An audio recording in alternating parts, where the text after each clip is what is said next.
গত মাসে এই সিদ্ধান্তটা নিয়েছি। আমাদের কিন্তু সিদ্ধান্ত ছিল ৬ তারিখে আমরা লং মার্চে আসব, কিন্তু ৪ তারিখে আমরা ইমার্জেন্সি যখন দেখি যে সরকার আমাদেরকে দমানোর জন্য অনেক কলাকৌশল অবলম্বন করেছিলেন, তখনই আমরা তাৎক্ষণিক সিদ্ধান্ত নিয়ে নিই যে ৬ তারিখ নয়, আমরা ৫ তারিখে লং মার্চে আসবো। ইভেন আমরা সবাই চলেও এসেছিলাম। তো আমার মনে হয় যে ইতিহাসে এটাই সর্বোচ্চ সিদ্ধান্ত ছিল, সবচেয়ে ভালো সিদ্ধান্ত ছিল। আর শহীদদের প্রতি শ্রদ্ধা থাকলো, ওনারা যেখানেই আছে যেন ভালো থাকে। আর এই কয়েকদিনে আসলে অনেক পরিবর্তন আমরা দেখছি মানুষের মধ্যে, যে মানুষ কথা বলার স্বাধীনতা পাচ্ছে, মানুষ নিজের আকাঙ্ক্ষাগুলো ব্যক্ত করতে পারতেছে।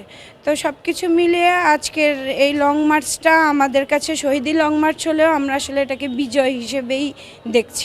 আজকে আসলে পুরো বাংলাদেশ থেকে আর সব বিশ্ববিদ্যালয়ের শিক্ষার্থীরা চাচ্ছিল যে একটা লং মার্চে আসবে।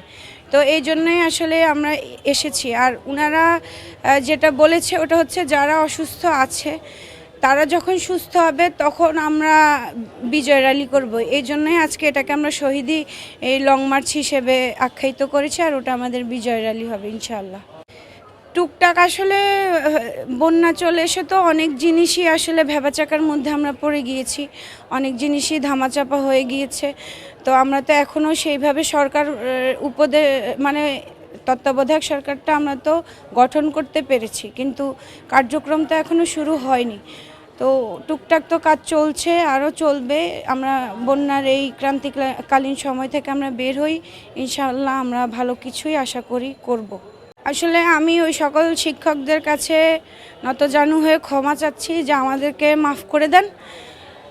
রক্ত আসলে এমন পর্যায়ে গিয়ে গরম হয়েছে, আসলে ওনাদেরকে আমি ছোট করে কথা বলবো না, তবে ওনারাও আসলে শিক্ষার্থীদের সাথে দলীয় এজেন্ডা বাস্তবায়নের জন্য অনেক বাজে কাজ করেছিলেন, যার কারণে অনেকেরই মাথা গরম ছিল, রক্ত গরম ছিল। তবে আমরা সবাই অনেকে ক্ষমা চেয়েছে, আবার ওনাদেরকে নিজেদের পদে ফিরিয়ে এনেছে। তো আমি আসলে মাফ চাওয়া ছাড়া আর কোনো ভাষা খুঁজে পাচ্ছি না। শিক্ষক যেমনই হোক, ওনারা আমাদের শিক্ষক। আমি শিক্ষার্থীদের প্রতি এই রিকোয়েস্টটা রাখবো যে ওনাদেরকে আমরা হ্যারেস না করি। ওনারা আমাদেরকে যা শিখিয়েছেন তার মাধ্যমে আমরা ওনাদেরকে পরিবর্তন করি, আমরা ওনাদেরকে ভালোবাসি। আর ওনারা যেহেতু আমাদের শিক্ষক, আমি বিশ্বাস করি যে আমরা বললে ওনারা আমাদেরকে মাফ করে দিবে, আর আমাদের সাথে একাত্মতা প্রকাশ করবেন এবং আমাদেরকে সাহায্য করবেন, আমাদেরকেও ভালোবাসা দিবেন। জি, আমি বলবো যে আসলে আমাদের জন্য সবচেয়ে ভালো সর্বোচ্চ যেই পর্যায়ে গিয়ে আমরা আসলে ওই দিন গত মাসে এই সিদ্ধান্তটা নিয়েছি। আমাদের কিন্তু সিদ্ধান্ত ছিল ৬ তারিখে আমরা লং মার্চে আসব, কিন্তু ৪ তারিখে আমরা ইমার্জেন্সি যখন দেখি যে সরকার আমাদেরকে দমানোর জন্য অনেক কলাকৌশল অবলম্বন করেছিলেন, তখনই আমরা তাৎক্ষণিক সিদ্ধান্ত নিয়ে নিই যে ৬ তারিখ নয়, আমরা ৫ তারিখে লং মার্চে আসব।